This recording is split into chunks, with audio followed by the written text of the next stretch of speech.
to my channel. I'm Adrian Rubite. Hi, I'm JM. Welcome po. Nandito po kami ngayon sa Splash Suite Hotel sa Tagaytay para po sa aming day 1. Kararating lang po namin, so aayusin namin yung mga gamit namin bago kami lumabas. Yan.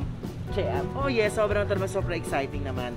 Sobrang ang haba ng biyahe namin from sa next start yun sa Calamba, Laguna, all the way dito sa Tagaytay City. Ito yung hotel natin. Ito ang Splash Suites. Ayan, dito kami ang unang check-in namin ng aming day 1. Kaya itutour pa lang namin itong hotel at I'm sure na napakaganda at may overlooking at talaga makikita mo talaga ang Taal Volcano, di ba? Correct. Mamaya papakita namin sa inyo kung ano na yung itsura ng Taal Volcano after the eruption. Tapos, dilibutin namin din today yung mga places kung saan may mga magagandang view. Tapos itatanong na rin natin kung kalagayan ng mga tao after the eruption at saka ng pandemic, yes. kung ano na ba sila, kamusta na nga ba sila, kamusta ang kabuhayan, ang businesses, open na ba ang mga shops, yes, diba? Of course, syempre ang spa, isa rin sa mga unang pupuntahan namin dahil sobrang lamig sa lugar na to, so kailangan din natin syempre mag-relax, diba? Dahil alam mo naman kailangan natin yan, diba?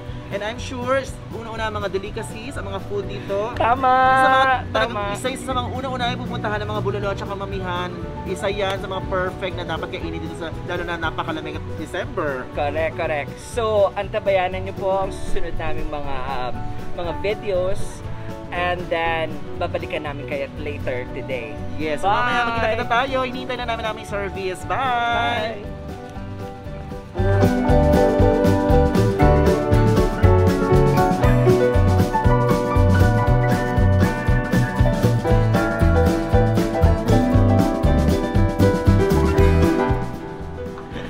Ayan, so papasok na kami ngayon sa hotel para tignan natin kung ano yung nilaan nilang room para sa aming dalawa ni JM. Yes. So, samahan niyo po kami. Let's go! Punta natin ito. Ang ganda, my God. Magsasanitize muna tayo ng paa. Wait lang. Dali. So, ayan, hindi tayo ngayon. So, syempre, punta kami ngayon ng lobby para syempre kasi bago ng lahat ng yan, kailangan tayo mag-fill up ng forms para at makita natin yung temperature natin and plus, kailangan din malaman na talagang secure talaga tayo dahil talaga naman lahat ito na na disinfect. So, kailangan dito malilinis tayo, walang maduduming tao. Let's go! Let's go. Fill up the form. So, tagay na, alcohol. Tama yan, tama. Lagyan ko susi ng 304. Yeah. This is our friend Kimba. Hi, Kimba. Kimba! Sumisipon siya. Sumisipon kasi siya. So, kailangan mag-fill up ng so, yun nga, ganyan. So, fill up. Fill up. Tseme. Ayan. Tapos, hintayin natin yung card natin. Inibigay yung card. Oo. Proseso. Thank you. Ito na po, nakuha na namin ang aming card. 2 rooms and 2 rooms para sa kanya na dalawa. Yes, vlog mo na ulit. Yes, so yun nga po. So sobrang talaga na-excite talaga kami lahat. Sobrang talaga na-enjoy talaga namin. Bago pa na-excite namin sa room namin mamaya. So enjoy. Mamaya mabalikan po namin kayo. Bye!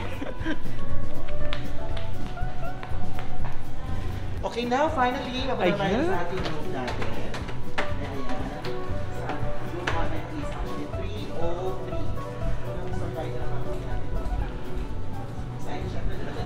Gamit namin doon, kasama ng mga HVOP, yan, right? Okay, so ito pang natin siya dito. Actually, may naman kasi siya dahil pinatan natin sa natin kanina. May sa mga hotel service, ganyan. So yan po yung aming room namin, yung mga gamit namin. And of course, meron kami TV, pero yun nga, walang signal, so hindi pa channels. And syempre, ang DVD, nandito lang. Yan po, so coffee area, ganyan. Kami sobra. And syempre mga shoes and everything na gagamitin namin para sa work namin. Meron kami extra. Yan. Ayan yung mga shoes na gagamitin niya. And ito, dito, meron kaming extra bed. Itong extra bed is like kung ano yung mga booking kami, dyan na lang namin ilalatag siya. Kung like kami mga friends kami na pwede mag-stay like, you know, ano mo yun, pwede namin silang i-invite dito. Kung makakalan sila dito sa lugar namin. And of course, thank you so, syempre gusto rin namin pasalamat. Thank you dito sa coffee na to, binigay ito ni Pepe Herrera. No, sobrang thank you talaga. Dahil sobrang sarap niya. Kahit hindi ako nagkakape, alam kung masarap siya. At syempre, ito ang aming radio. Yan. Isa yun sa mga talagang kailangan namin. Kailangan namin dahil for the precious, longing, and something. And of course, syempre, hindi lang natin kailangan din natin makita yung lahat ng mga facility dito sa hotel. And of course, syempre, isa sa mga pinakamalaga sa akin ang aming banyo. Ayan, look, ang aming banyo talaga super clean. At talaga namang disinfect talaga siya. Like ito, may mga kailangan dito. There's yan, ang mga disinfecting spray, yan. Na kailangan ilagay lang yung pag humihika, tumae ka dyan man ilalagay lahat siya. So, very clean, super nice. Napakalinis talaga siya, sliding pa siya. At talaga nakakatuwa yung place, sobrang ganda. Masyadong nakamahal, pero maganda, sliding cabinet na everything. So, din lahat yan. So, hindi mo mahirapan. So, yan po ang aming room.